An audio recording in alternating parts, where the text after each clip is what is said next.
Bismillahirrahmanirrahim. Assalamualaikum warahmatullahi wabarakatuh. My name is Nick Muhammad Amin bin SHARIFULLAH. My metric number is S62703, and I will be presenting the individual assignment for the company ABM Fujia Berhad. So, ABM Fujia Berhad was incorporated in Malaysia on 16 September 2003 under the Act as a public limited company under the name ABM Fujia Berhad.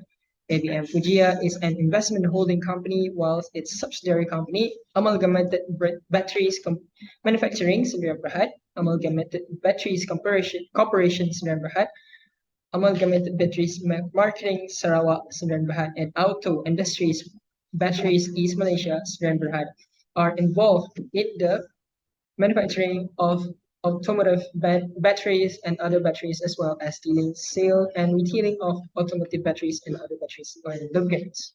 So moving on to the first point, which is initial recognition of financial instrument. Based on my findings from the financial statement of ABM Fujia, the initial recognition of financial asset and financial liabilities, and organizations should acknowledge a financial asset or a financial liability on its financial statement only when it becomes involved on the contractual terms of the instrument. The company corresponds to MFRS 9 under the Chapter 3.1 Initial Recognition. Number 2 is subsequent measurement. After the initial recognition, ABM Fujia measures its financial asset at amortized cost. The amortized cost category includes financial assets that are held within a business model whose objective is to hold assets to collect contractual cash flows, and its contractual terms give rise on specific dates to cash. The cash flows that are solely payment of principal and interest on the principal amount outstanding. The objective stated in the financial statement regarding subsequent measurement falls in within the conditions stated out by MFRS 9. Lastly is disclosure and presentation. ABM Fujia discloses its financial instrument in accordance with MFRS 7, where MFRS requires disclosure by class of financial instrument.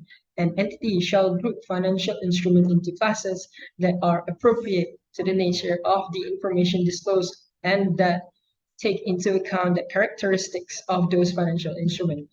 An entity shall provide sufficient information to permit reconciliation to the line items presented in the statement of financial position. Moving on to the last point of this presentation, which is the basic earnings per share. The group's earnings per share for the year dropped to negative 1.17 cents in the financial year assessment 2022, as compared to 0.84 cents in financial year assessment 2021. For financial year assessment in 2022, the group recorded loss before tax of 0.53 million ringgit, which compared unfavorably against profit before tax of 2.41 million ringgit in financial year assessment 2021. The decrease was contributed mainly by the increase in interest rate and interest costs, reduction in realized foreign exchange gain, increase in freight charges, as well as due to the losses contributed by new plant factory output.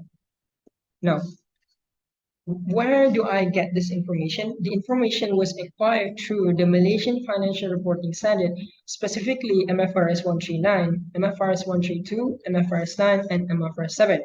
Throughout the analysis, it is clear that the financial statement followed the mentioned accounting policies.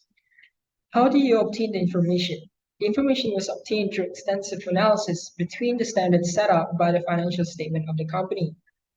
Now, how can I verify my analysis are comprehensive? Throughout the analysis, I have gathered data from diverse and reliable sources. The inclusion of a wide range of data sources strengthens the comprehensiveness of the analysis. I think that is all for my presentation. Again, my name is Nick Muhammad Amin bin SHARIFULLAH. That's all from me. Thank you.